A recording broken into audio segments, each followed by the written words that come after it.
So I grew up in Northern California. I joined the Marine Corps at 17 years old. I was still in high school. I wanted to get away from home, prove myself, and see the world. And the Marine Corps presented a challenge that I wanted to accept.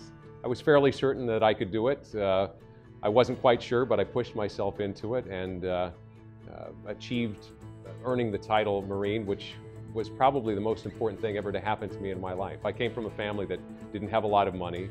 The Marine Corps gave me a job to start with.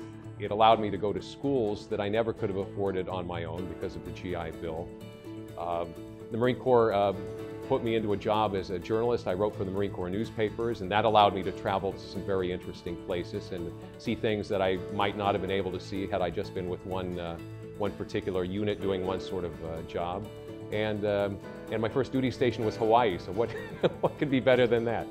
One of the things that drew me to this project was the fact that as we began to talk about what we might be able to achieve, connecting veterans to each other so that they can share good ideas and help each other transition from military life into the civilian world and even continue the transition through years beyond military service. We looked around, and interestingly, there were a lot of people trying to do things. The Department of Veterans Affairs has information available. Sometimes those websites were difficult to navigate, sometimes not. There were groups out there doing things, perhaps they were well-intentioned but not that well-resourced. Others were doing things that very few people knew about that if veterans connected with would be really advantageous to them. So we realized that there was a need for an organization that could connect veterans to each other, connect them to good information that we vetted. As journalists, we went through and made sure that it was credible and present it then in all sorts of ways.